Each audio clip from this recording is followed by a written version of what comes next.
Hello everyone, welcome to my channel. ఈరోజు recipe బీరకాయ రోటి పచ్చడి ఎలా చేసుకోవాలో చూసేద్దాం. బాండి పెట్టుకుని ఆయిల్ వేసుకుని, ఆయిల్ వేడైన తర్వాత కట్ చేసి పెట్టుకున్న పచ్చిమిర్చి వేసుకుని ఆయిల్లో ఫ్రై చేసుకోవాలి.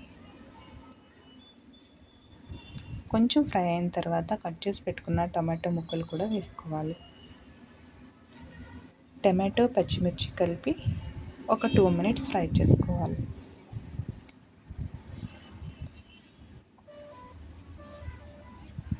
టూ మినిట్స్ ఫ్రై అయ్యాక కట్ చేసి పెట్టుకున్న బీరకాయ ముక్కలు, నేను బీరకాయ ముక్కలకి తొక్క తీయలేదండి, టేస్ట్ బాగుంటుందని చెప్పి కట్ చేసి పెట్టుకున్న బీరకాయ ముక్కలు కూడా వేసుకొని టమాటో పచ్చిమిర్చి బీరకాయ ముక్కలు ఒకసారి ఫ్రై చేసుకోవాలి.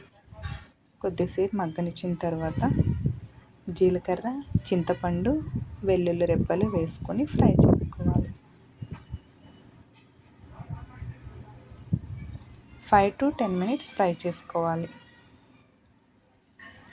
టమాటాలో ఉండే వాటర్ వచ్చి మగ్గుతుంది. బాగా మగ్గిన తర్వాత సాల్ట్ వేసుకోవాలి. సరిపడా సాల్ట్ వేసుకోవాలి.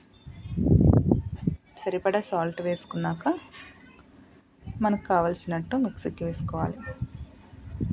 రోటీలో అయితే ఇంకా చాలా టేస్టీగా ఉంటుంది, కానీ మా దగ్గర లేదు కాబట్టి నేను మిక్సీలో వేసుకున్నాను. పేస్ట్ చేసుకున్న తర్వాత చిన్న మూకుడు పెట్టుకొని ఆయిల్ వేసుకొని ఆవాలు, జీలకర్ర, శనగపప్పు, మినప్పప్పు, ఎండుమిరపకాయలు, వెల్లుల్లిపాయలు, కరివేపాకు, కొంచెం ఇంగువ వేసుకుని ఫ్రై చేసుకోవాలి.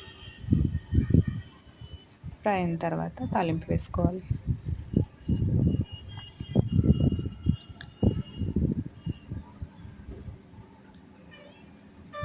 తాలింపు వేసుకున్న తర్వాత వేడి వేడి అన్నంలో చాలా బాగుంటుందండి నెయ్యి వేసుకొని.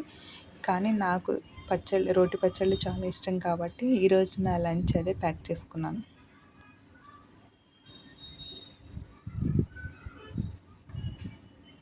వైట్ రైస్, బీరకాయ పచ్చడితో నా లంచ్ ఈరోజు. బాక్స్ ప్యాక్ చేసేసుకున్నాను. నేను కూడా రెడీ అయిపోయి వెళ్ళిపోతాను. Thank you for watching.